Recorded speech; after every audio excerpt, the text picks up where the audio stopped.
Hello welcome friends. तो दोस्तों I think आप सभी Lalit Narayan Mithila university Darbhanga part 1 English honours के स्टूडेंट्स होंगे और आप सभी का सेशन 2021 से 2024 होगा।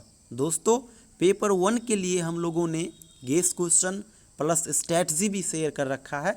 आज की इस वीडियो में हम लोग पेपर 2 के लिए स्ट्रैटेजी शेयर करूँगा। आप लोग कोशिश करना इसी स्ट्रैटेजी के अकॉर्डिंग अपना तैयारी करें, डेफिनेटली आपको बेहतर रिजल्ट देखने को मिलेगा। देखिए पेपर 2 में जो पहला सवाल आता है वो आता है आपका एक्सप्लेनेशन सेक्शन से, और एक्सप्लेनेशन के लिए हम सेपरेट वीडियो यूट्यूब पे बना रहे हैं, आप लोग उसको देखना। अभी भी बहुत वीडियोस बनाएंगे। आज की इस वीडियो में हम जनरली लॉन्ग क्वेश्चन को कवर करेंगे।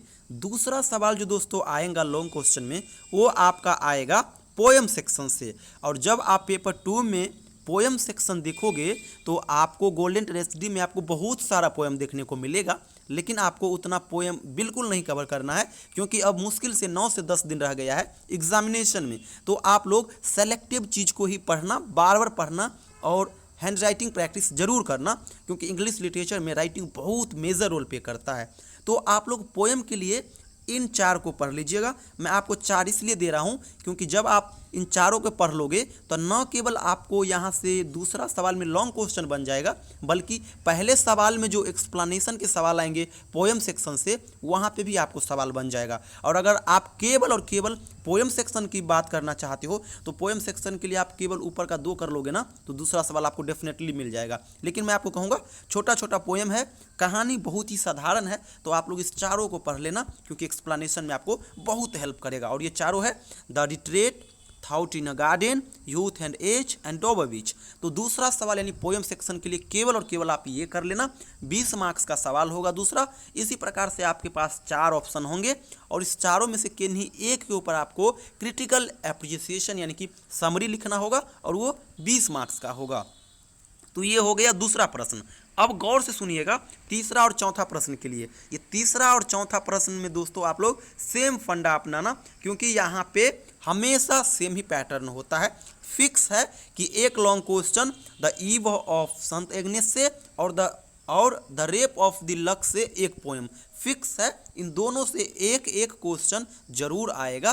तो आप लोग इन दोनों के लिए केवल और केवल समरी प्रिपेयर कर लेना, क्योंकि समय अब बहुत कम है। तो आप लोग वास्ट में बिल्कुल मत जाना, केवल और केवल आप समरी जो होता है उस समरी को प्रिपेयर कर लेना। और फिक्स है कि इन दोनों से एक एक सवाल आएगा।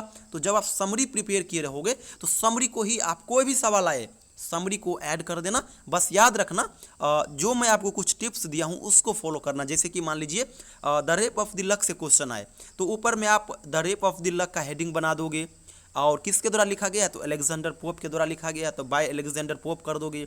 फिर 2 लाइन छोड़ करके नीचे आओगे और लिखोगे अबाउट पोएट, और अबाउट पोएट में पोएट के बारे में आप 5 से 7 लाइन जरूर लिख देना। जैसे कि नेम, डेट ऑफ बर्थ, उसके बाद उसका देहांत कब हुआ, वो ऑक्यूपेशन कौन सा उनका था, कौन कौन से फेमस वर्क्स उनके द्वारा लिखे गए। तो ये कुछ चीज़ें हैं, उसको आप अबाउट पोएट वाले सेक्शन में मेंशन कर देना। और उसके बाद आप समरी को ऐड कर दोगे, नंबर बिल्कुल नहीं कटेगा।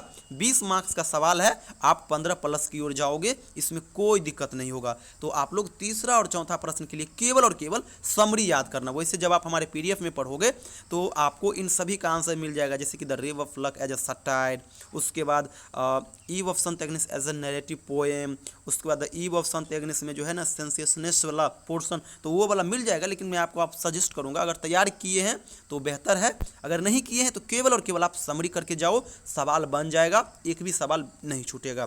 तो ये हो गया तीसरा और चौथा के लिए। और याद रखिएगा ये दोनों जो हो गया ना, तीसरा और चौथा, ये दोनों 20-20 मार्क्स का क्वेश्चन होगा। कहने का अर्थ पेपर 2 में पहले सवाल का छोड़ करके जो दूसरा, तीसरा, चौथा और 5वां जो सवाल आएगा उसमें दूसरा, तीसरा और चौथा ये तीनों 20-20 मार्क्स करके होंगे, और लास्ट का सवाल जो होगा वो 10 मार्क्स का होगा, और पहला जो सवाल होगा वो होगा आपका 32 मार्क्स का। 8 मार्क्स करके 4 एक्सप्लेनेशन के प्रश्न होंगे। अब हम आ जाते हैं दोस्तों 5वां प्रश्न में।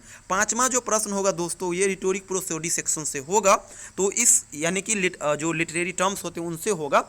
आपके पास टोटल एग्जामिनेशन में 8 वर्ड्स दिए हुए होंगे और उस 8 वर्ड्स में से आपको केवल 4 को सेलेक्ट करके आंसर देना होगा। मैं आपको कहूँगा 8 आप लोग जरूर कर लीजिएगा, जैसे कि सोनेट हो गया, सटायर हो गया, एलिट्रेशन हो गया, पर्सोनिफिकेशन हो गया, पन हो गया, स्पेंसेरियन स्टांजा हो गया, मेटाफो हो गया। तो इन सभी को आप लोग जरूर कवर कर लीजिएगा। इस 8 में से आपको 4 एग्जामिनेशन में जरूर देखने को मिल जाएगा, और इसमें आपको ज़्यादा बिल्कुल मत करना है, क्योंकि 4 ही सवाल आएगा, 4 सवाल का जवाब आपको देना होगा, चारों 2.5 मार्क्स करके होंगे। तो मुश्किल से अगर आप 3 से 4 लाइन भी अगर लिख दोगे एक क्वेश्चन के लिए तो सफिशियंट माना जाएगा।